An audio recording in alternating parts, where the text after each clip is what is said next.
ఓం శ్రీమాత్రే నమః. హరి ఓం శ్రీ గురుభ్యో నమః. శ్రీమాత్రే నమః. ఓం సరస్వత్యై నమః. మనం శంకరాచార్యుల వారు రచించిన సౌందర్య లహరి చెప్పుకుంటున్నాము. ఇది అత్యద్భుతమైన స్తోత్రం, తర్వాత మంత్రపూరితమైన స్తోత్రం. ఇందులో ఇప్పటిదాకా మనం 22 శ్లోకాలు చెప్పుకున్నాము. 22వ శ్లోకం భవానీ మాత గురించి చాలా విపులంగా వివరంగా చెప్పుకున్నాము. ఇప్పుడు 23వ శ్లోకము, ఇది కూడా అత్యద్భుతమైన శ్లోకం. ఇది త్వయా కృత్వా వామం వపుర పరితృప్తేన మనసా శరీరార్థం శంభోరపరమపి శంకే హృతమభూత్ యదేతద్వద్రూపం సకలమరుణాభంత్రినయనం కుచాభ్యామానమ్రం కుటిల శశి చూడాలమకుటం. ఇది బ్యాక్గ్రౌండ్ కొంత మనం తీసుకోవాలి, ఒక థాట్ ప్రాసెస్ తో వినాలి. ఇది అత్యద్భుతమైన శ్లోకం. అందుకని ఇది ఏమిటంటే అమ్మవారిని దర్శించుకుంటున్నారు శంకరాచార్యుల వారు. దర్శించుకుని ఆవిడతో డైలాగ్ చెప్తున్నారు.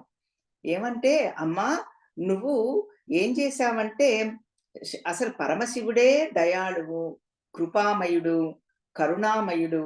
ఆయన ఏం చేశాడు, నీకు ఒక సగం శరీరం ఇచ్చేశాడు. అర్ధనారీశ్వర తత్వం నువ్వు అడగకుండానే ఆయన ఇచ్చేశాడు. కానీ నువ్వేం చేశావమ్మా అంటే, నువ్వొక గొప్ప పని చేశావమ్మా అన్నాడు. ఏంటయ్యా గొప్ప పని అంటే, ఆయన సగం ఇస్తే నువ్వేం చేసావు, ఊరుకోకుండా మొత్తం మిగతా సగం కూడా ఆక్రమించేసేసావు. అదమ్మా, ఆ రకమైన రూపాన్ని నేను చూస్తున్నాను అని చెప్పారు. అదేమిటో మన ఈ శ్లోకంలో ద్వారా తెలుసుకుంటే చాలా మీకు తాదాత్మ్య భావన వస్తుంది, ఆనందిస్తారు.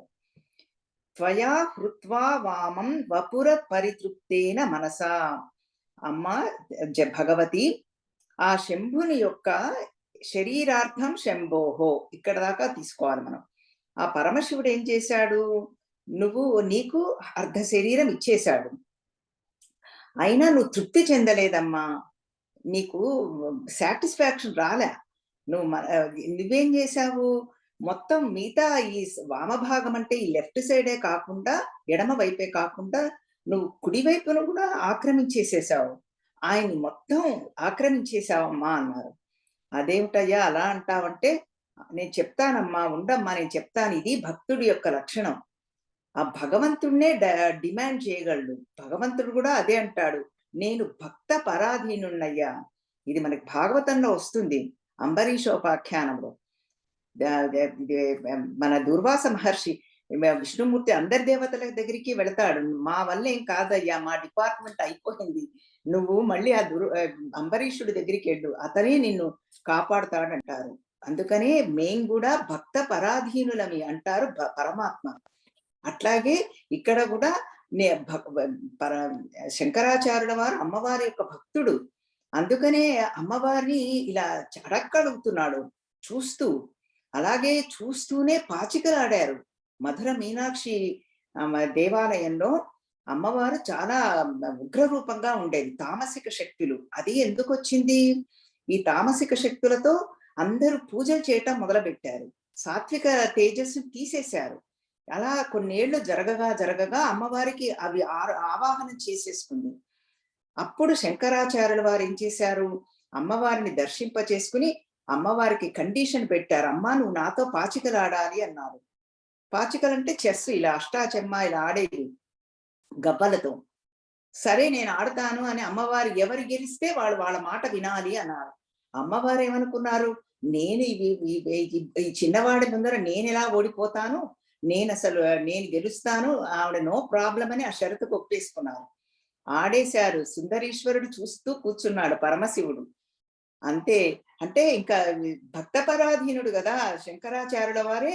ఈ ఇద్దరు ఒక రకంగా గెలిచినట్టే. కానీ చివరికి అమ్మవారు శంకరాచార్యుల మాట విని అప్పుడు శ్రీచక్రం నిర్మాణంలో ఆ గవ్వలన్నీ పేరుస్తారనమాట, సాత్విక స్వరూపంగా. ఇది ఉన్నది మనకి మధుర మీనాక్షి దేవాలయంలో ఆయన స్థాపించిన శ్రీచక్రం. అది ఆ సాత్విక రూపంగా. అప్పుడు అమ్మగారికి సాత్విక శక్తులు వస్తాయి. ఇప్పుడు మనం చూసేది ఆ శక్తి స్వరూపిణిని. అలా ఇప్పుడు ఇక్కడ కూడా అదే మన బ్యాక్‌గ్రౌండ్ థాట్‌తో ఈ శ్లోకాన్ని వినాలి. అప్పుడే మనం రమించి ఆనందించగలుగుతాం. అయితే మరి ఎందుకయ్యా అలా అంటున్నావు? ఇంత నెపం నా మీద వేశావేంటి అన్నారు అమ్మవారు. అదిగో చెప్తానమ్మా ఎందుకన్నాను అంటే, యదేతద్వద్రూపం ఏతత్ రూపం. ఏ రూపమైతే నాకు కనిపిస్తోందో, ఎక్కడ నా హృదయ కమలంలో నాకు చేసుకుంటున్నానో, ఏదైతే కనిపిస్తోందో, ఆ రూపం ఎలా ఉందంటే అమ్మా, సకల మరుణాభన్, అంతా ఎర్రగా ఉందమ్మా. శివుడెలా ఉంటాడు? తెల్లటి తెలుపు. అందులో శివరాత్రి వస్తోంది మనకి. తెల్లటి తెలుపు. మనం రుద్ర నమకాలు చేసేటప్పుడు చెప్తారు మన ధ్యాన శ్లోకాలలో. ఆపాతాళ నభస్థలాంత భువన బ్రహ్మాండమావిస్ఫురత్ జ్యోతిస్ఫాటిక లింగమౌళి విలసత్ పూర్ణేందువాంతామృతైః హస్తోకాప్లుతమేకమీశ మనిషం రుద్రానువాకాంజపన్ ధ్యాయే దీప్సిత సిద్ధయే ధ్రువపదం విప్రోభిషించే శివం అని. అంటే ఏంటి, ఆయన అంతా వ్యాపించేశాట. ఎక్కడ దివ్యలోకాల నుంచి పాతాళ లోకం దాకా. మళ్ళీ ఎలా ఉన్నాడు? చైతన్య స్వరూపుడు, కాంతి స్వరూపుడు. తర్వాత మళ్ళీ దయాస్వరూపుడు, కరుణామయుడు. తర్వాత మళ్ళీ చైతన్య స్వరూపుడు. మొత్తం ఏది జడం కాదు ఇక్కడ ఆయనలో, మొత్తం చైతన్యమే. అంతటా సర్వత్రా అన్నిటిలో ఉన్నాడు ఆయన అనుస్యూతంగా. మంచి తడి, ఆర్ద్రత, కరుణ, దయ అన్నిటితో కూడి ఉండిపోయాడు. అందుకని అటువంటి శివుడు ఆయన ఏంటి అమృతతత్వంతో అందరినీ తడిపేస్తున్నాడు. అందుకనే మృత్యుంజయుడు ఆయన. ఆ రకంగా ఆ స్వామి ఉన్నారు అని నేను విన్నానమ్మా. అందుకని శుద్ధ స్ఫటిక సంకాశం పంచవక్త్రం త్రినేత్రం అంటారు. ఆయన తెల్లటి తెలుపు.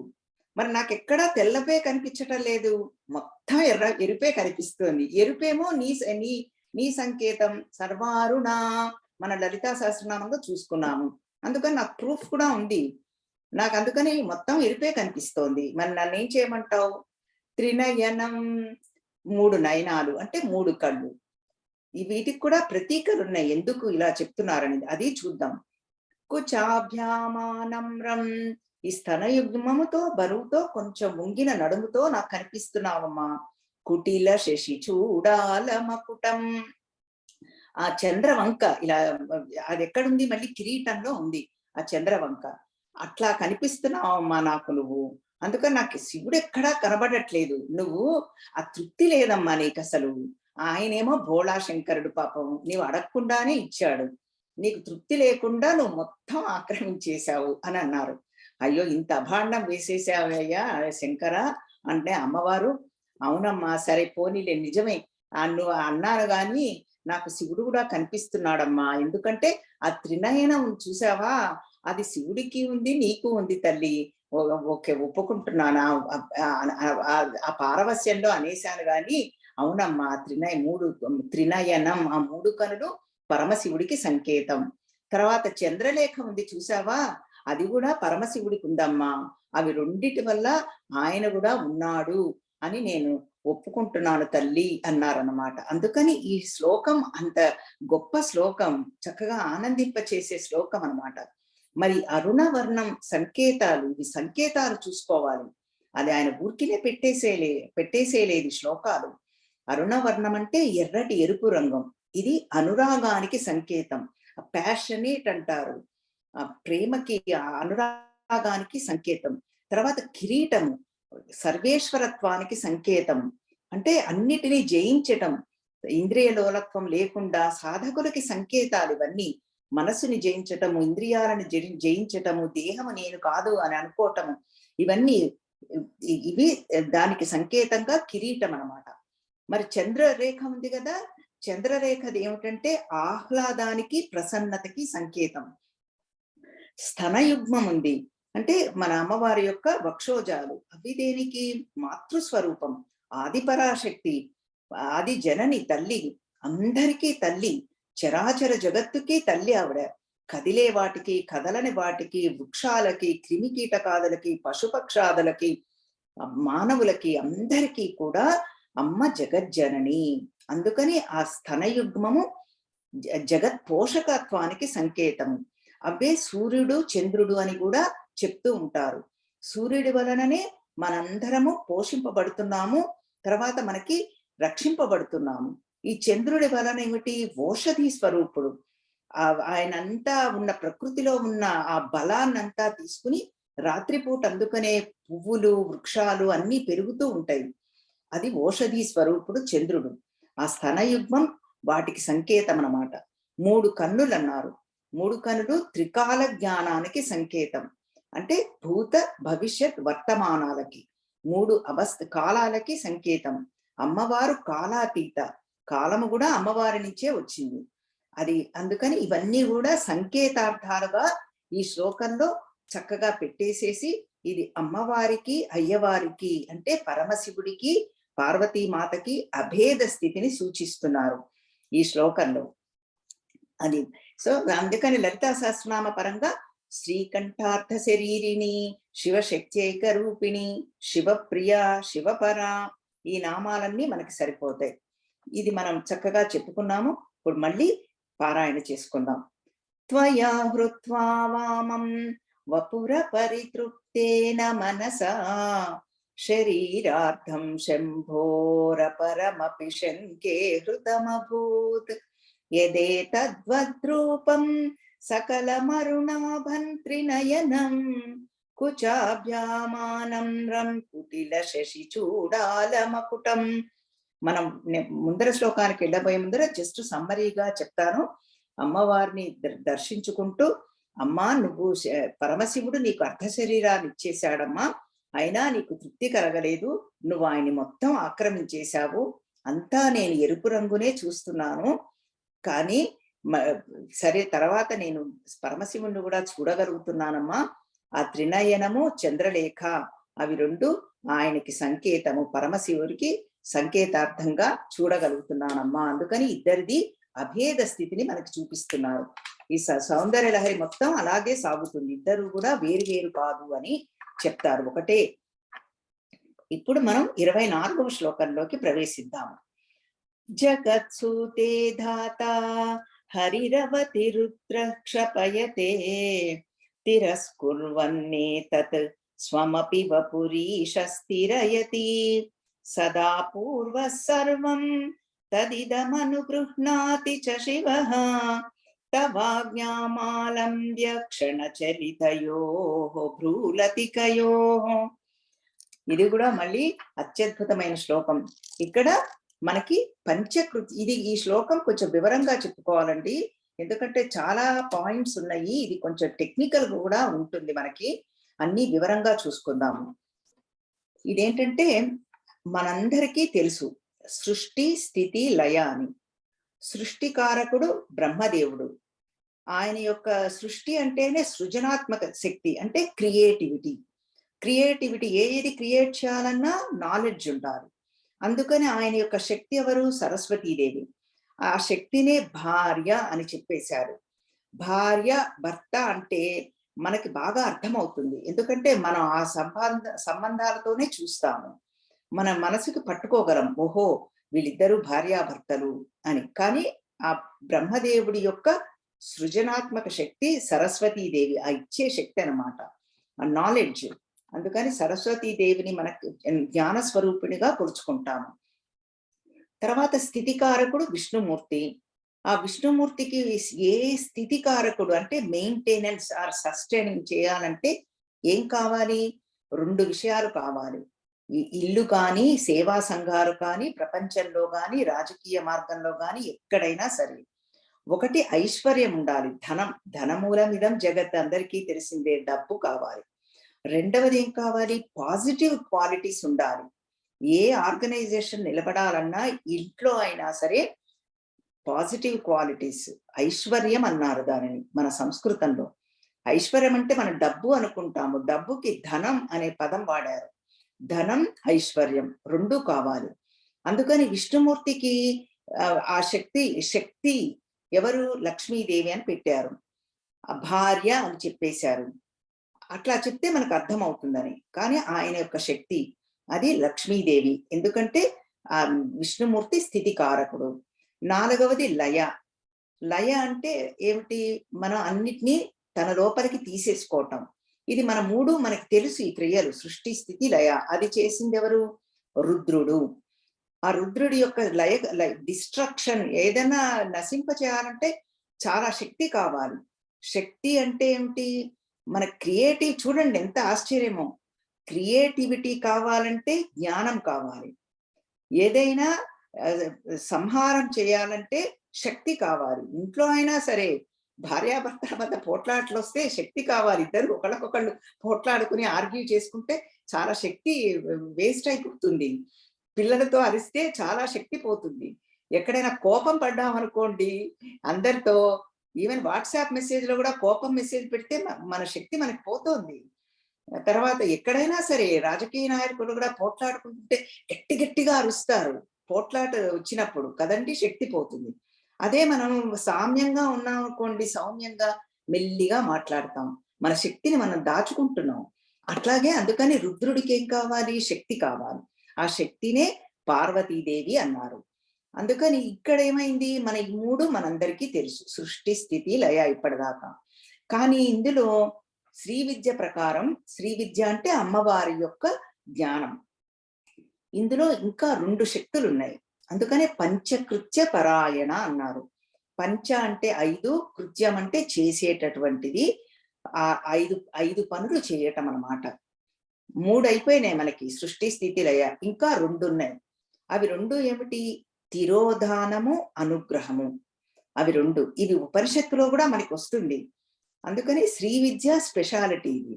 ఇది ఆ తిరోధానము, అనుగ్రహము అంటే ఏమిటో చూద్దాం. ఈ సృష్టి, స్థితి, లయ అయిన తర్వాత ఇప్పుడు ఏమైంది? ఇక్కడ లయ అనే మాటను నేను మీకు చక్కగా వివరించాలి. ఎందుకంటే సంహారము అనే మాట వాడాలి మనం. ఇది డిస్ట్రక్షన్ కాదండి, నాశనం కాదు. మనం అనుకుంటాము శివుడు నాశనకారకుడు అని. కాదు కాదు. అసలు రుద్రుడు అవసరం చాలా ఉంది మనకి. అందులో శివరాత్రి వస్తోంది చూడండి. కొన్ని అసలు నశించిపోవాలి. Negative thoughts నశించిపోవాలి. దుఃఖము నశించాలి. ఆ దుఃఖాన్ని తీసేసేవాడు. తర్వాత ఒక మంచంలో మూలుగుతున్నాడు బాధతో, వాడు నశించిపోవాలి. వాడికి ఆ దుఃఖం పోతేనే వాడికి తృప్తి. అబ్బా ఎప్పుడు శివుడు తీసుకెళ్ళిపోతాడా అని ఎదురు చూస్తాడు ఆ ప్రాణి. ఈ దుఃఖం భరించలేకపోతున్నానని. అందుకని అనుగ్రహం అయినది. అందుకనే రుద్రుడికి 3 ఫోల్డ్ యాక్టివిటీ ఉంటుంది ఇందులో. ఒకటి లయము, రెండవది తిరోధానం. ఆ తిరోధానం చేసేటప్పుడు మహేశ్వరుడు అంటారు. తర్వాత అనుగ్రహం. ఆ అనుగ్రహం చేసేటప్పుడు సదాశివుడు అని పేరు పెట్టారు. అందుకని ఒకటే శివుడు 3 పనులు ఆయనకి. రుద్రుడు, మహేశ్వరుడు, సదాశివుడు 3 వస్తాయి మనకి. చూద్దాం ఈ శ్లోకం. ఈ బ్యాక్గ్రౌండ్ అంతా మీకు చెబితే మీరు చక్కగా ఈ శ్లోకాన్ని ఆస్వాదిస్తారు. మంచిగా మనసులో పట్టుకుపోయి ఆనందిస్తారు. అందుకని ఈ శ్లోకం విపులంగా చెప్పుకోవాలి, తప్పదిది. అలా కొన్ని శ్లోకాలు మనకి కావాలి. అయితే ఇప్పుడు తిరోధానం అంటే నేను మీకు చెప్పాలి. ఇప్పుడు సంహారం ముందర చెప్తానన్నాను. హారము అంటే మీ అందరికీ తెలుసు. ఒక దండ గుచ్చటం. పువ్వు పువ్వు పువ్వు పువ్వు ఇలా పువ్వులు తీసుకుని చక్కగా దండ గుచ్చి అమ్మవారి మెడలో వేసుకుంటాం. అందుకనే కులశేఖరాల వారు శ్రీకృష్ణ పరమాత్మ గురించి 40 శ్లోకాలు రాస్తూ ముకుంద మాల అని పేరు పెట్టారు. మాల అంటే ఏంటి? మనకి గార్లెండ్, దండ. ఆ ముకుందుడు గురించి చెప్పే మాల అని పెట్టారు. అత్యద్భుతమైన భక్తి పరవశంతో కూడిన 40 శ్లోకాలు చాలా బాగుంటాయి. పారాయణకే చాలా బాగుంటాయి. అర్థం తెలిస్తే ఇంకా మనం అసలు వదిలిపెట్టాం అటువంటి శ్లోకాలు. అయితే ఇప్పుడు హారం అని ఎందుకు చెప్తున్నాము? సంహారం అన్నారు. సమ్యక్ హారం. ఆ పువ్వులన్నీ చాలా బాగా గుచ్చాట. మరి ఇక్కడ పువ్వులు ఏమిటండి అని మీకు ప్రశ్న రావచ్చు. ఏమిటయ్యా అంటే పంచమహాభూతాలు, అవి పువ్వులు. అన్ని ఆకాశము, వాయువు, అగ్ని, జలము, పృథివీ, సూర్యుడు, చంద్రుడు, ఇవన్నీ. తర్వాత ఈ జీవులు, ఇవన్నీ కూడా పుష్పాలు. అన్నిటినీ చక్కగా దగ్గర తీర్చుకుని ఒక హారం లాగా ఎలా అయితే క్రియేట్ చేశాడో అలాగే తనలోకి తీసుకుంటున్నాడు. ఎందుకంటే మళ్ళీ సృష్టి చేయాలి. ఇది తిరోధానం అంటే అది తన తిరోధానం, లోపలికి తీసుకోవటం. అన్నీ ముందర దగ్గరికి చేర్చాడు. చేర్చుకుని మనకు మామూలుగా మనం ఏం చెప్తాము? ఈ దగ్గరికి తీసుకోవటం చెప్పకుండా లయం చేసేసాడు అంటాము. ఇక్కడ మనకి అది స్పెషల్ ఈ శ్రీ విద్యలో. అన్ని దగ్గరికి తీసుకురావటం రుద్రుడు చేసే పని సంహారం. ఈ దగ్గరికి తీసుకొచ్చిన తర్వాత చక్కగా లోపలికి తీసుకోవటం తిరోధానము. ఆ తిరోధానం చేస్తున్నది ఎవరు? మహేశ్వరుడు. మళ్ళీ సృష్టి ప్రారంభం అయ్యేటప్పుడు ఏం కావాలి? మళ్ళీ అనుగ్రహం. మళ్ళీ సృష్టి అంతా అమ్మవారి యొక్క కరుణ, అయ్యవారి యొక్క కరుణ ఇది. అది ఇదంతా ఆయన యొక్క దయ. మన్ని అనుగ్రహించటానికి సృష్టి అంతా చేస్తున్నాడు ఆయన. ఆ అనుగ్రహం చేసేదెవరు? పరమశివుడు, సదాశివ. ఇప్పుడు మీలో చాలా మందికి ప్రశ్న రావచ్చు, ఇదేమిటండి ఈ సృష్టిలో ఇంత కష్టాలు, దుఃఖాలు, ఏమిటో రకరకాల నెగిటివిటీస్ చూస్తాం పొద్దున్న లేచినప్పటి నుంచి. ఇదేమిటండి అనుగ్రహమా ఇది నిజంగా? అందులో అసలు ఏమన్నా వ్యాలిడ్ పాయింట్ ఉందా అని మీలో ఎవరికైనా ప్రశ్న రావచ్చు. లేకపోతే ఎవరికైనా వినే వాళ్ళకి తర్వాత కానీ అవన్నీ మనం వివరించుకుందాము. ఈ ముందర ఈ శ్లోకంలో ప్రవేశించి ఈ శ్లోకం అర్థం చూసుకుని ఇవాళ దీనికి నేను ఈ శ్లోకానికి మొత్తం మిగతా టైం అంతా కేటాయిస్తున్నాను. మీరెవరు కంగారు పడకండి. ఇవాళ ఒకటే 2 శ్లోకాలు అని హాయిగా రిలాక్స్డ్ గా వినండి. చాలా మంచి మంచి పాయింట్స్ సాధకులకు కావాల్సినవి ఉంటాయి, అందరికీ తెలియాల్సినవి. ఇప్పుడు చూద్దాం, ముందర శ్లోకం చూద్దాం, అప్పుడు ఇంకా బాగుంటుంది. జగత్ సూతే ధాత. ధాత అంటే ఎవరు? బ్రహ్మాజీ. సృష్టికర్త అయిన బ్రహ్మదేవుడు. జగత్ సూతే అంటే ఈ జగత్తుని సృష్టించాడు. సూతే అంటే ప్రసవం, డెలివరీ అంటాం మనమే, అట్లా అన్నమాట. సూతే అంటే అది జగత్తుని సృష్టించేశాడు. అది మొట్టమొదటి కార్యం అయిపోయింది. రెండవది హరిహి అవతి. హరిహి అంటే విష్ణుమూర్తి, అవతి అంటే రక్షిస్తున్నాడు. ఇది స్థితికారకుడు, ఇది మనందరికీ తెలుసు. మూడవది రుద్రః క్షపయతే. రుద్రుడు అంటే పరమశివుడికే 3 ఫోల్డ్ అని చెప్పుకున్నాం కదా. క్షపయతే అంటే లయకారకుడు రుద్రుడు, సంహారం అని చెప్పుకున్నాము. సృష్టి స్థితి లయ అయిపోయినాయి. ఇప్పుడు మనం తిరోధానం 2వ లైన్లోకి వెళితే, తిరస్కుర్వన్నేతత్ స్వమపి వపురీష స్థిరయతి. ఇక్కడ చేసిందంటే ఈ మహేశ్వరుడు ఏం చేశాట, ఈ బ్రహ్మ విష్ణు రుద్రుని ముగ్గురితో సహా ఈ సృష్టి క్రమాన్ని మొత్తము కూడా తన లోపలికి తీసేసుకున్నాడు. అందుకని దీన్ని తత్వ చతుష్టయము అంటారు. 4 చేసేశాడు. బ్రహ్మ విష్ణు మహేశ్వరుడు, బ్రహ్మ విష్ణు రుద్ర లతో సహా సృష్టి క్రమాన్ని మొత్తం తనలోకి తీసేసుకున్నాడు. అది చేసిందెవరు? మహేశ్వరుడు. ఇది 4వ పని.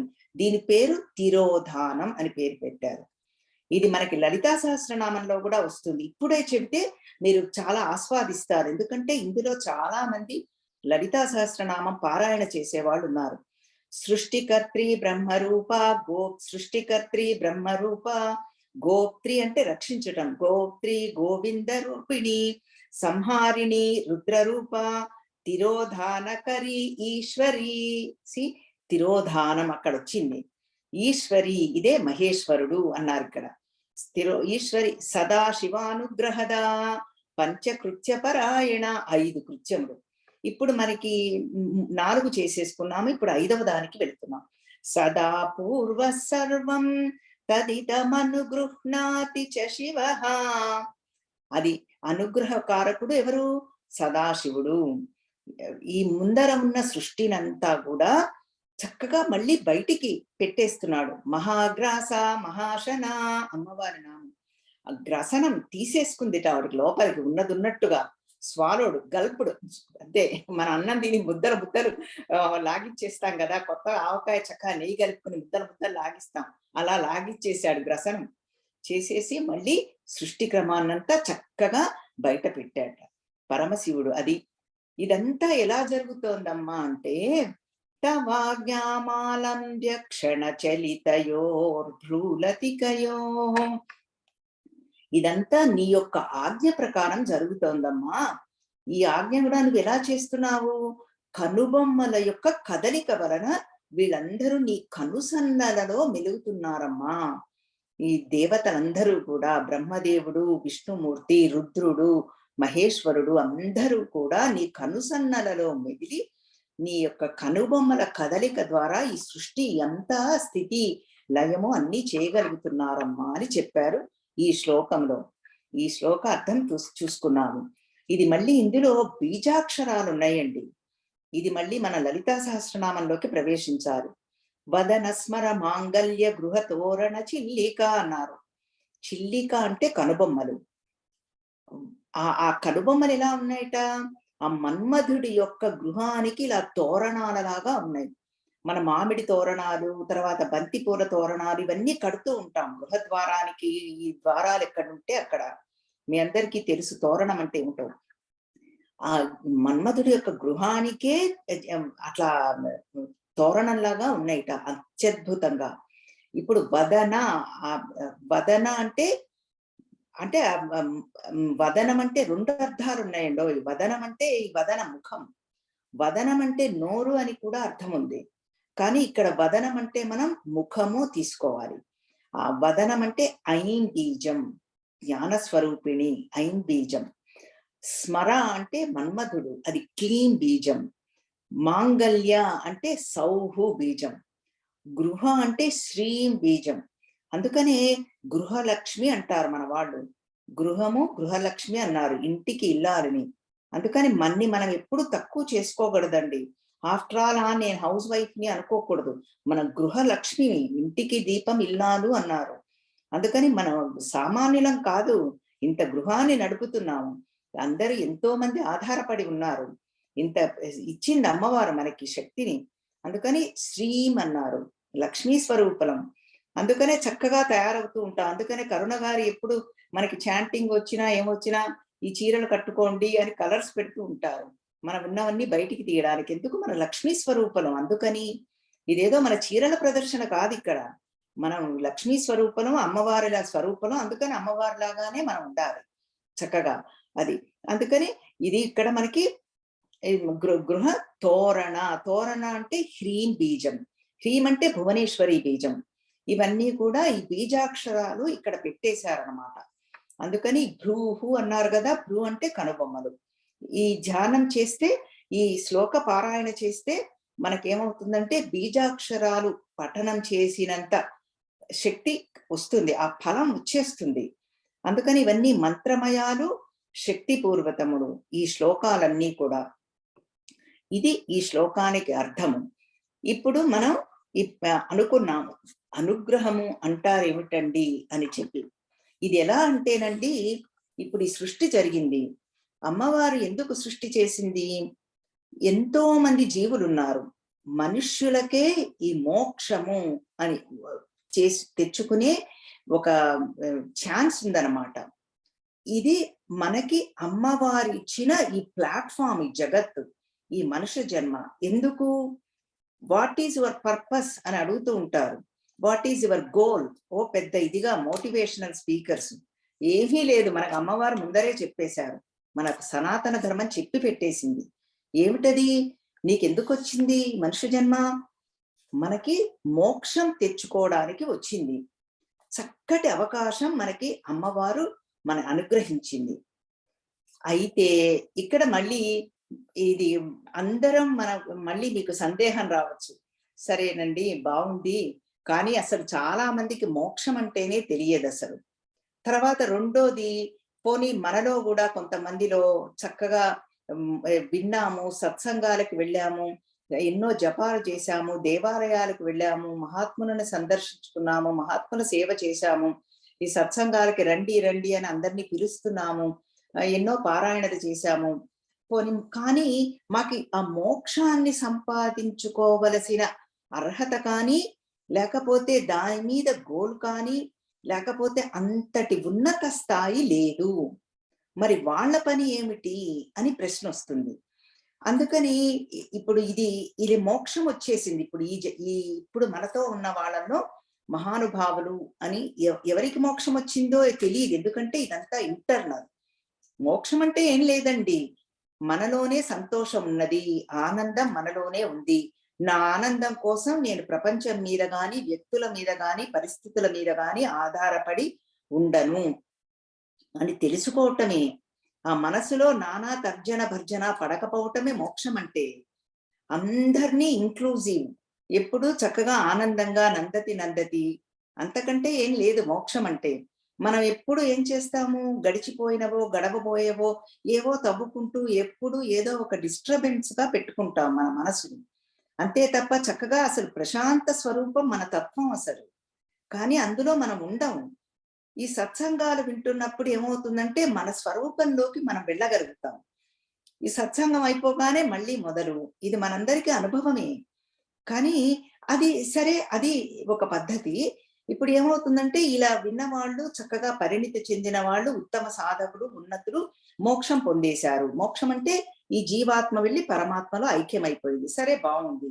అది మరి కాని వాళ్ళ పరిస్థితి ఏమిటి? అన్నీ చేసుకున్నారు. అవన్నీ ఏమవుతాయంటే వాళ్ళ యొక్క కర్మలు, ఈ కర్మ ఫలాలు. కర్మ చేస్తే కర్మఫలం వస్తుంది తప్పదు. ఇప్పుడు నేనిలా కర్మ చేశా. చప్పుడొచ్చింది కర్మఫలం తప్పదది. నేనిలా కొట్టుకున్నాను కర్మ. దెబ్బ తగిలింది, నొప్పి పుట్టింది కర్మఫలం తప్పదది. మంచైనా, చెడైనా 2 ఫలితం వస్తుంది. అయితే ఆ ఫలితం అంతా ఏమవుతుందంటే ఒక విత్తనం రూపంలో మనలో ఉంటుందన్నమాట. ఆ జీవుడిలో. జీవుడు అని పేరు పెట్టుకుందాం. వేదాంతం జీవుడే లేదంటుంది. అది ఎవరికి ఉన్నత స్థాయి వాళ్ళకి. అది మనకు ఆ ఉన్నత స్థాయి లేదు కాబట్టి మన జీవుడు ఉన్నాడని మనం చెప్పుకోవాలి మరి. అర్థం కావాలి గదా! పాయింట్ తప్పదు. ప్రపంచమే లేదంటుంది. కానీ మరి తప్పదు మనకి. ప్రపంచంలో అనుభవిస్తున్నాము. మనం ఇవన్నీ చెప్పుకుంటూ ఉంటేనే మనమే మనకి నేతి నేతి అని తీసేసుకోగలిగే సామర్థ్యం వస్తుంది. సరే. అయితే జీవుడు. ఈ జీవుడు ఏం చేస్తాడంటే ఈ కర్మ ఫలాలన్నీ మూట కట్టుకుంటాడు. పాపము, పుణ్యము 2 కూడానండి. సూక్ష్మ రూపంలో మూట కట్టుకొని జర్నీ ప్రయాణం సాగిస్తూ ఉంటాడు. ఇప్పటికి మనకి అనేక జన్మలయిపోయినాయి. కానీ మనకి తెలియదు. అది చాలా అదృష్టం. తెలిసి ఉంటే మనకి ఏ జన్మొచ్చిందో, కుక్క జన్మొచ్చిందో, పంది జన్మొచ్చిందో, లేకపోతే ఏ జన్మొచ్చిందో మనకే తెలీదు. నక్కొచ్చిందో మనకి తెలీదు. అది భగవంతుడు మనకిచ్చిన అదృష్టం.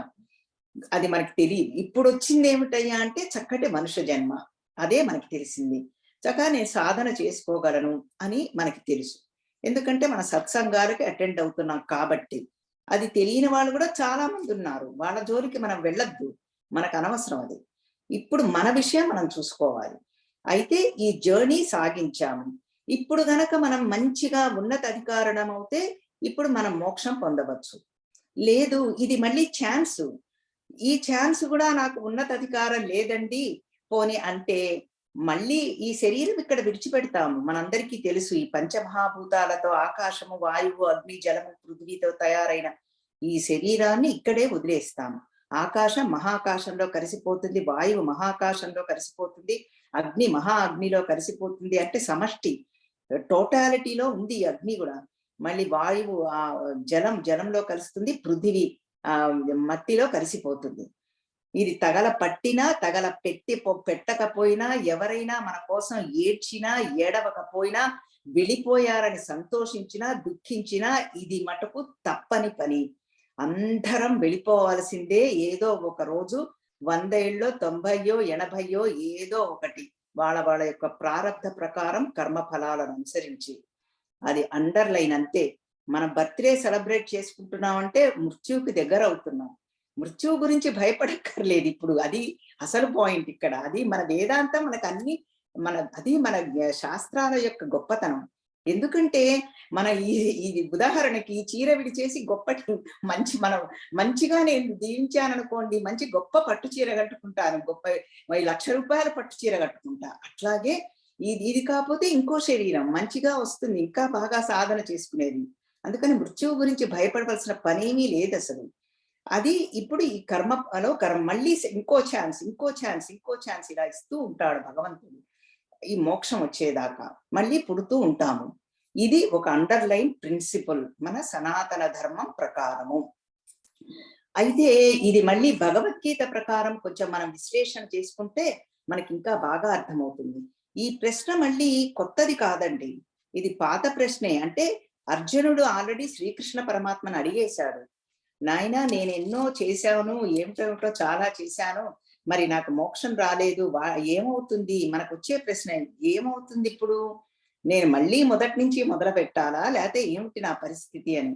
అప్పుడు 6వ అధ్యాయంలో అడుగుతాడు. అర్జున ఉవాచ అయతి శ్రద్ధయోపేతః యోగాచలిత మానసః అప్రాప్య యోగ సంసిద్ధిం కాం గతిం కృష్ణ గచ్చతి అన్నాడు. ఓ మహానుభావ, ఓ కృష్ణ పరమాత్మ, ఇప్పుడు మంచి పాయింట్స్ చెప్తున్నాడు. అందుకని ఈ శ్లోకాన్ని చెప్తున్నాను. ఏమన్నాడు? అయతి శ్రద్ధయోపేతః. ఇతనికి, ఈ సాధకుడికి మంచి శ్రద్ధ ఉంది, ఆస్తికుడు. ఎందుకంటే చక్కటి సత్సంగాలకు వెళతాడు. దేవుడంటే భక్తి, నమ్మకము, శ్రద్ధ, శాస్త్రం మీద ఆసక్తి, శాస్త్రం మీద నమ్మకము అన్నీ ఉన్నాయి. ఇది ఫస్ట్ క్వాలిఫికేషన్. అయితే యోగాచలిత మానసః, ఏమైంది? ఆ యోగంలో అంటే ఆ కలయికలో, పరమాత్మతో కలయికలో ఆ మనసు నిలవలేకపోతోంది. ఏదో సత్సంగాలకు వెళ్ళినప్పుడు ఉంటోంది కానీ మళ్ళీ మామూలుగా ఇలా చేస్తూనే ఉన్నాడు పాపం జీవించినంత కాలం. అయినా మనసు నిలవటల్లా దాని మీద పరమాత్మ తత్వంలో. అందుకని అప్రాప్య యోగ సంసిద్ధిం, ఆ మోక్షాన్ని, ఆత్మస్వరూపాన్ని తెలుసుకోలేకపోయాడు. అన్నీ చేస్తున్నాడు కానీ ఆ ఫైనల్ గోలు చేరుకోలేదు. అప్పుడు ఓ కృష్ణ కాం గతిం గచ్చతి, వాడి యొక్క పరిస్థితి ఏమిటయ్యా? ఏం జరుగుతుంది? నువ్వే నాకు విపులంగా చెప్పగలవు, నువ్వొక్కడివే నువ్వు నాకు చెప్పగలవు. ఎందుకు? నువ్వు దయామయుడివి, కరుణామయుడివి. అందుకని ఈ ప్రశ్న మనందరికీ వచ్చేది. అందుకని నేను చెప్తున్నాను ఇది విపులంగా. అయితే శ్రీకృష్ణ పరమాత్ముడు మహా గొప్ప విజ్ఞాని, జ్ఞాని, చక్కగా బోధిస్తాడు. చెప్పాడు అర్జునుడితో. శ్రీ భగవానువాచ పార్థ నైవేహ నాముత్ర వినాశస్తస్య విద్యతే నహి కళ్యాణ కృత్ కశ్చిత్ దుర్గతిం తాత గచ్చతి అన్నాడు. ఓ పార్థ అని సంబోధించి, తాత అంటే సంస్కృతంలో ఓ నాయనా అని సంబోధన చేస్తున్నాడు ప్రేమగా. ఓ నాయనా, డోంట్ వరీ అని చెప్పాడు. ముందరే అభయం ఇచ్చేస్తున్నాడు. చూడండి ఆయన యొక్క ప్రామిస్. ఇది మన శాస్త్రంలో ఉన్న గొప్పతనం. ఆ ఎష్యూరెన్స్, ప్రామిస్ ఇస్తున్నాడు. ఏమిటి? ఫస్ట్ రిక్వైర్మెంట్ ఒకటి ఉంది, కళ్యాణ కృత్ అన్నాడు. కళ్యాణం అంటే ఏమిటి?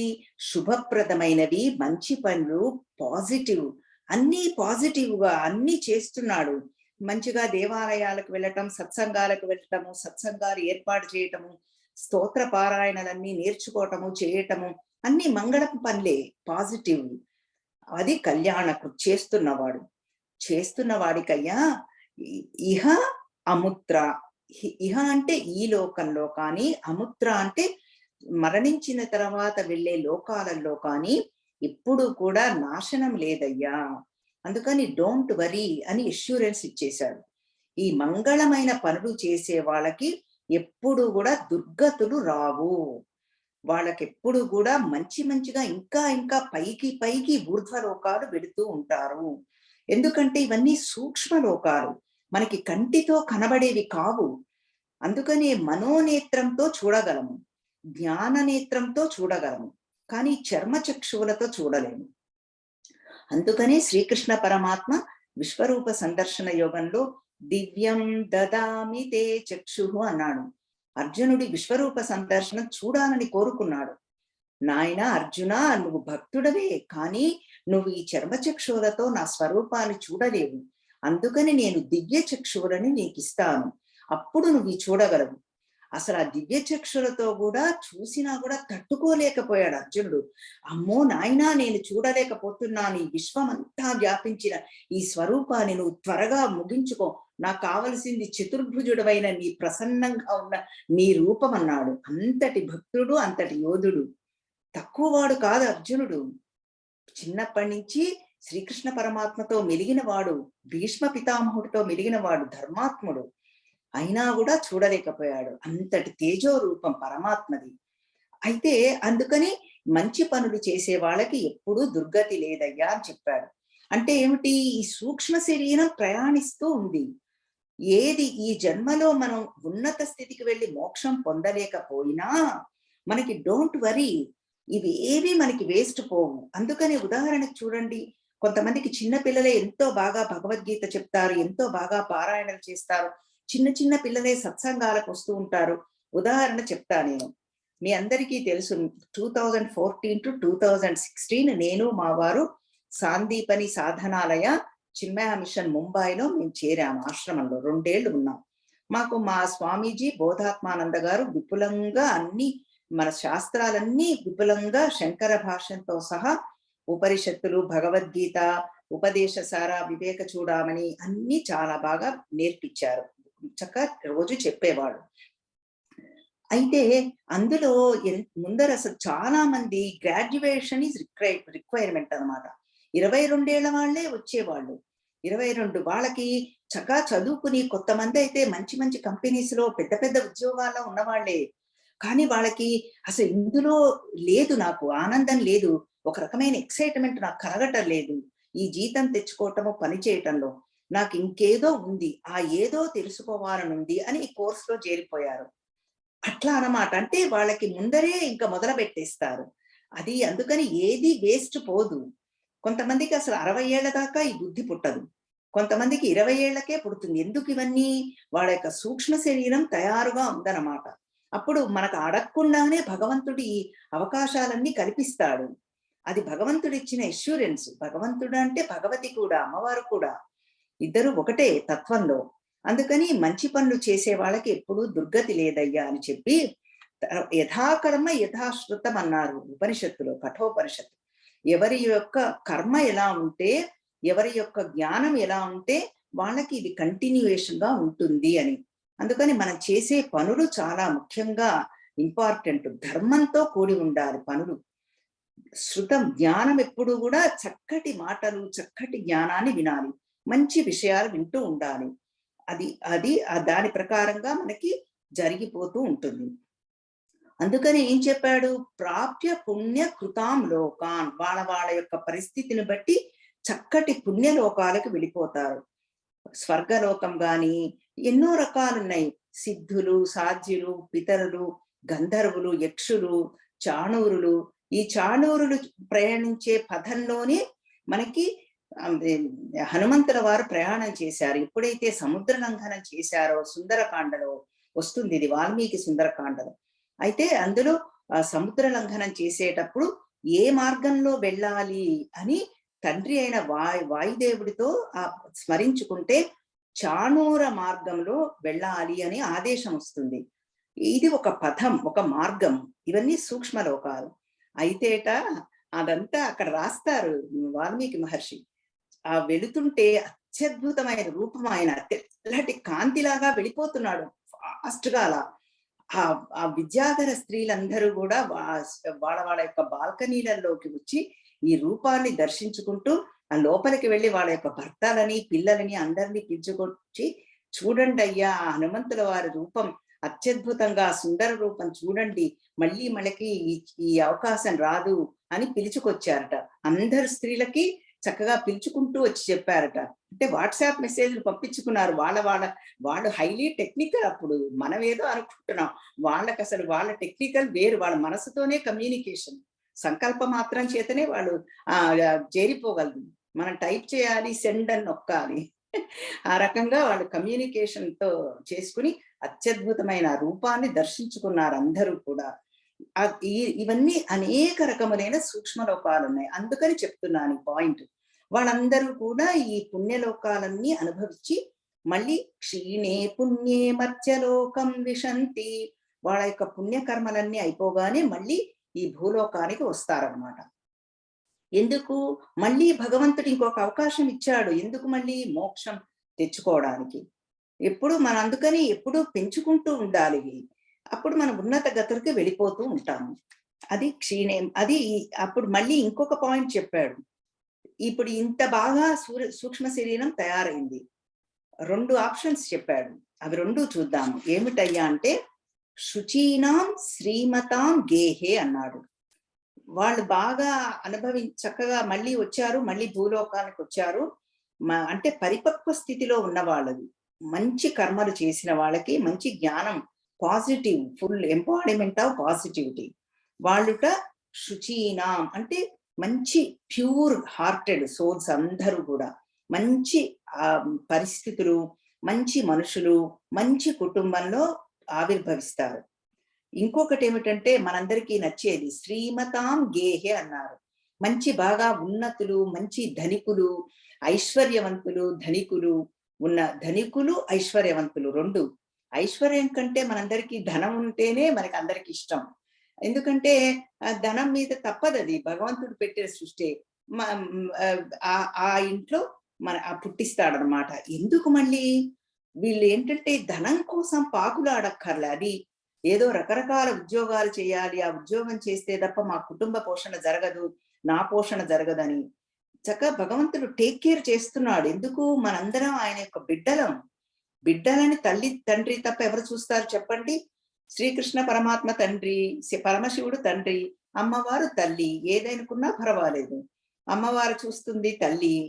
అట్లా అందుకని కనిపెట్టుకుని ఉంటారన్నమాట. శుచీనాం శ్రీమతాం గేహే, అటువంటి ఇళ్లల్లో పుడతారు. చక్కగా పవిత్రవంతులు, తర్వాత మంచి ఐశ్వర్యవంతులు ఇళ్లలో. ఇది ఇంకా ఒక రకమైన వాళ్ళకి.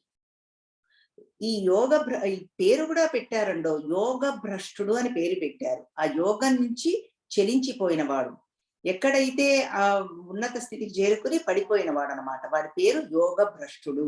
బాగుంది కదా? అయితే ఇప్పుడు ఇది ఇంకా బాగుంటుంది. ఇదొక రిక్వైర్మెంట్ చెప్పాడు, శుచీనాం శ్రీమతాం గేహే.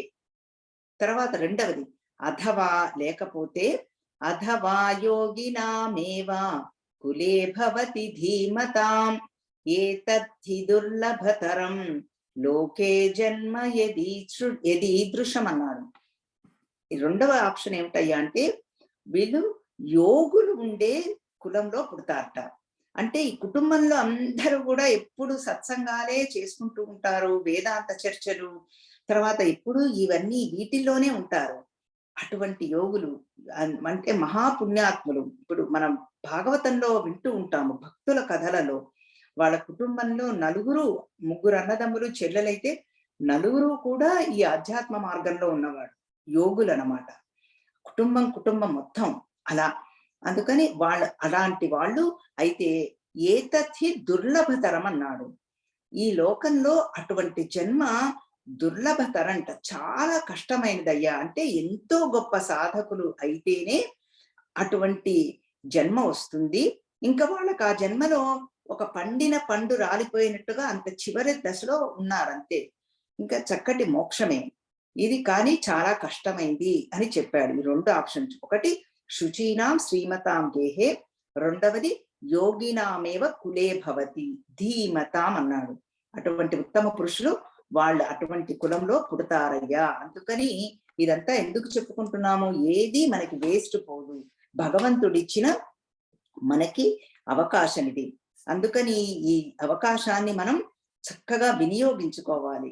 మనుష్య జన్మ రావటమే చాలా కష్టం. అందుకనే వివేక చూడామణిలో శంకరాచార్యుల వారు చెప్తారు, దుర్లభం త్రయమే వైతత్ మనుష్యత్వం ముముక్షుత్వం మహాపురుష సంశ్రయం అంటారు. అసలు 3 రావటం చాలా కష్టంట. ఏమిటా 3? మనుష్యత్వం, ఈ మానవ జన్మ ఎంతో మనం పుణ్యం చేసుకుంటేనే వచ్చింది ఇది మానవ జన్మ. తర్వాత మనుష్యత్వం, ముముక్షుత్వం అంటే ముముక్షత్వం అంటే మోక్షం పొందాలి అనే బలమైన కోరిక. నాకు పరమాత్మే కావాలి, పరమాత్మ తప్ప అన్యమైనది ఏది నాకు వద్దు అనే కోరిక రావటం చాలా కష్టంటది. తర్వాత మహాపురుష సంశ్రయం, మహానుభావుల యొక్క దర్శనము, మహానుభావుల దగ్గరికి వెళ్ళాలనే కోరిక, ఇవన్నీ కూడా ఎంతో పూర్వజన్మ సుకృతం ఉంటే తప్ప రావండి. అందుకని మనం ఎప్పుడు కూడా అండర్ ఎస్టిమేట్ చేసుకోకూడదు. మన అందరం ప్రయాణిస్తున్నాము. ఆ ప్రయాణంలో ఒక్కొక్కళ్ళది ఒక్కొక్క స్థాయిలో ఉండవచ్చు. కానీ మనకి వచ్చిన అవకాశాన్ని మనం వినియోగించుకోవాలి. అప్పుడు మనకి ఇప్పుడు చెప్పాడు కదా శ్రీకృష్ణ పరమాత్మ, చక్కటి ఇవే వచ్చేస్తూ ఉంటాయి మనకి, మళ్ళీ మళ్ళీ మంచి మంచి అవకాశాలు వస్తూ ఉంటాయి. అది ఇక్కడతో మనకి సృష్టి స్థితి మనకి ఎందుకు చెప్పుకున్నాము? ఈ తిరోధానము. అందుకని ఈ సృష్టి క్రమం అంతా అనుగ్రహం. ఇది భగవంతుడు నన్ను బ్లెస్ చేశాడు అనుకోవాలి. ఈ ప్రపంచాన్ని ఎప్పుడు తిట్టుకోకూడదు, ఇదంతా నెగిటివిటీ అని. నా ఉన్నతి కోసము, నా వాసనా క్షయం కోసము, నా ఉన్నత గతులకు వెళ్ళటానికి నాకు ఈ ప్రపంచం ఇవ్వబడింది. అందుకనే మన జీవితాన్ని మనమే నిర్మించుకుంటున్నాం. మనం ఆర్కిటెక్ట్ మనమే, ఆ శిల్పులం మనమే. యథాకర్మ యథాశ్రుతం. మన యొక్క కర్మని బట్టి, మన యొక్క జ్ఞానాన్ని బట్టి ఎవరిని ఏ విషయంలో కూడా బ్లేమ్ చేయకూడదు. ఎన్నో జన్మల నుంచి మనం ఎన్నో రకాల కోరికలు కోరుకుంటూ వస్తున్నాం. మనకి తెలియదు. ఆ కోరికలు ఎప్పుడు ఫలిస్తాయో తెలియదు మనకి. అదంతా భగవంతుడు యూనివర్సల్ లా ఉంది అక్కడ. ఒక నియతి ఉంది, ఒక ఆర్డర్ ఉంది. ఆ ఆర్డర్ ప్రకారం భగవంతుడు ఇస్తూ ఉంటాడనమాట. కానీ మనకి తొందర ఎక్కువ. మనకి ఆగలేము. ఏదో అనుకుంటే ఇప్పుడే ఇచ్చేయాలనుకుంటాము. ఆయనకి తెలుసు ఎప్పుడు ఏది ఇవ్వాలో. అసలు మనం నిజంగా ఒక విషయం చెప్పుకుని మనం ముగించుకుందాం. చూడండి, అసలు నిజంగా మనకి ఆ సమయం ఇప్పుడు బిజీగా ఉన్నాము, పిల్లల్ని పెంచుతున్నాము, ఉద్యోగాలకు వెళుతున్నాము. అసలు ఇంకా పిల్లల్ని యాక్టివిటీ అప్పుడు వచ్చి అబ్బా సత్సంగానికి రండి, అబ్బా వాళ్ళు ఎంత బాగుందో అని ఎవరైనా చెప్పారనుకోండి, సత్సంగమా పాడా బాబోయ్, నేను ఇక్కడ ఎన్ని పనులున్నాయి, నాకు అసలు మీరు వెళ్ళి రండి, నాకు అసలు టైమే లేదు అసలు అని విసుక్కుంటామా లేదా? ఇప్పుడు అంటే భగవంతుడు మనకి మళ్ళీ తర్వాత ఇస్తాడు, మళ్ళీ ఇంకో ఛాన్స్. ఓకే, పోనీలే అప్పుడు నువ్వు పనులలో ఉన్నాము, వర్క్ ఈజ్ వర్షిప్ అన్నారు, అది సరే, మళ్ళీ ఛాన్స్ ఇస్తాడు. ఓకే, అంతా అయిపోయింది, రిలాక్స్డ్ గా ఉన్నాం. అట్లా అని మనం పోస్ట్ పోన్ చేయకూడదండి, అన్ని కలిపి చేసుకోవాలి. ఎందుకు చెప్తున్నానంటే మనం అవకాశాన్ని వినియోగించుకోవాలి. అప్పుడు ఈ తర్వాత మళ్ళీ వచ్చినప్పుడు ఎప్పుడు వచ్చినా సరే సత్విషయాలని చక్కగా వినియోగించుకుంటూ, ఎందుకు మన జీవితాన్ని మనం ఏర్పరచుకుంటున్నాము. అది ఇప్పుడు ఏర్పరచుకోలేదనుకోండి, పోనీ వచ్చినప్పుడు ఏమవుతుంది అని మీకు ప్రశ్న రావచ్చు. ఓకే, నేను మానవ జన్మ ఇచ్చాను, వీడు అసలు ఉపయోగించుకోలేదు, వీడికి ఇంకా మానవ జన్మ అనవసరం ఇవ్వటం. అందుకని వెళ్ళి ఏ కుక్కగానో నక్కగానో పుట్టిస్తాడు. వీళ్ళకి బోలెడు కోరికలు, ఆహార నిద్ర భయ మైథునాలు అని పెట్టారు. అవి అందరికీ కామంట, చీమ దగ్గర నుంచి మనుషుల దాకా. ఏమిటవి? ఆహారం అంటే తినడం ఎప్పుడు, నిద్ర మనందరికీ తెలుసు, భయం భయం ప్రతిదీ, మైథునం అంటే స్త్రీకి పురుషుడి మీద, పురుషుడికి స్త్రీ మీద. ఇవన్నీ కూడా మనకి సృష్టిలో ఉన్నదే, అందరికీ ఉంటాయిట. అయితే అయితే నేను ఇచ్చిన సత్సంగానికి వెళ్ళే అవకాశాన్ని ఉపయోగించుకోలేదు, వీడి వాసనాలు క్షయమైపోవాలి, ఆహార నిద్ర భయమైదునాలు హాయిగా అది అనుభవ స్థానాలు ఎప్పుడు చక్కగా నిద్రపోతూ ఉంటాయి. కుక్కలు నక్కలు అన్ని ఆకలేసినప్పుడు ఏదో తింటాయి, మళ్ళీ నిద్ర. మనకు తెలిసిది. భయపడతాయి మనం ఉషుష్ అంటే, అయిపోయింది అందులో పడేస్తాడు. అది అందుకని మనం చెప్పుకుంటున్నాం. అందుకని మన జీవితాన్ని మనమే నిర్మించుకుంటున్నాము. ఎవరూ కారకలు కాదు అసలు దేనికి కూడా. అది మన శాస్త్రం చెప్తున్నది. అందుకని శాస్త్రం ఏమన్నాం? శాస్త్రం ప్రమాణం నతు కారకం అని చెప్పారు. శాస్త్రం మనకి ఇన్ఫర్మేషన్ ఇస్తుంది, కానీ ఏది ఫోర్స్ చేయదు. ఇదే చెయ్యాలి నువ్వు అని ఏది చెప్పదు. ఈ ఇన్ఫర్మేషన్ మనం గ్యాదర్ చేస్తున్నాం. అది ఇందులో మనం చేసుకునే పద్ధతి. అందుకని మన సృష్టి క్రమం అంతా ఎందుకు వచ్చిందో మీకు తెలిసింది. మన ఉన్నతి కోసం ఈ భగవంతుడు అనుగ్రహం, అందుకని సదాశివ అనుగ్రహంగా ఇచ్చాడు ఇది అవకాశాన్ని. అందుకని ప్రతిక్షణం ఉపయోగించుకోవాలి. ఇక్కడతో మన ఈ శ్లోకాన్ని పారాయణ చేసుకుని ముగించుకుందాం. జగత్సూతే ధాత హరిరవతి రుద్ర క్షపయతే తిరస్కుర్వన్నే తత్ స్వమపి వపురీష స్థిరయతి సదా పూర్వః సర్వం తదిదమనుగృహ్ణాతి చ శివః తవాజ్ఞామాలం యక్షణ చలితయోర్భ్రూలతికయోః. ఓం శ్రీమాత్రే నమః. హరి ఓం. శ్రీ గురుభ్యో నమః. హరి ఓం.